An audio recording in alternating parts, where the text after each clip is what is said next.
Hello and welcome to this California Audio Labs Delta CD transport. Let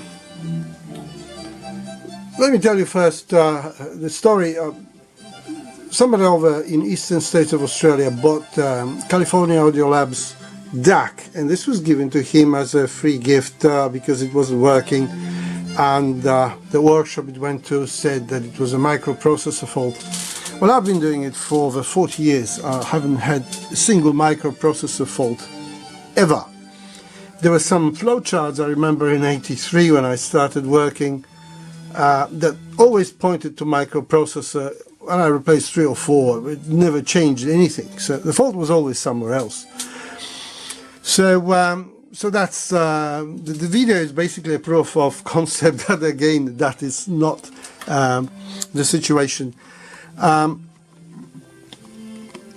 It is an intermittent problem somewhere on the servo board. A servo board, when sprayed with a freezer, makes it sort of start, and I've replaced one capacitor there. And I don't know if it plays CDRs, but it appeared to place CDs well.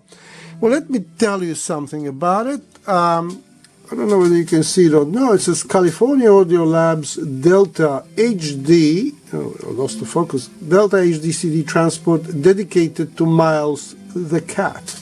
Or at least that's designer of the board has written. There isn't much in there. I don't know whether you can see things or not. There's a couple of chips there, which are one over there. It says display controller. It's a big chip. And that is probably part of a servo drive controller. That's right. You see, it's a drive controller. But of course, there is some in there. Other ICs. That is a Matsushita or National Technics drive. Don't remember, as I said, RAE, I think 113Z or something like that. Weird, or at least weird to me, because I hardly ever see Technics or Panasonic. I normally don't deal in that segment of the market. There's not much in it, like there isn't in any of the transports, but it is very nicely made, very neat.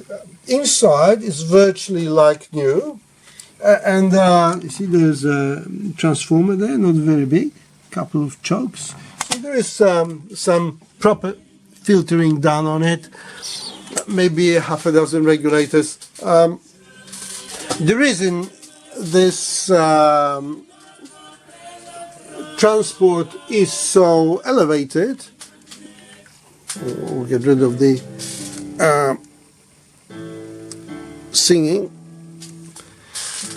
is that, well, firstly it is intermittent. I try to ascertain which part of the player it is on, whether it's the main board or whether it's that servo board underneath the drive.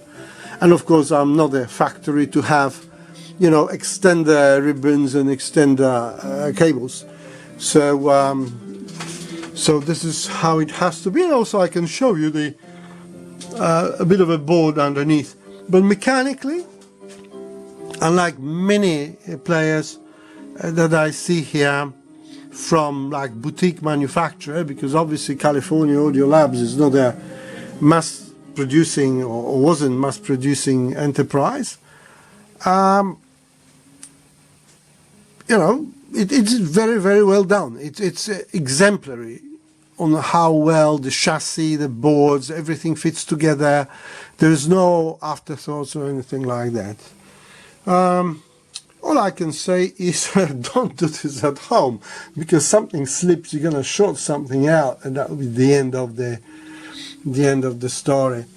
That is very useful, that sort of medium density foam. Somebody sent that to me as a packing material, and I use it all the time to prop up things.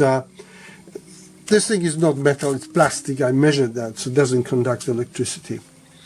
Well, that's all, folks, and maybe if I find the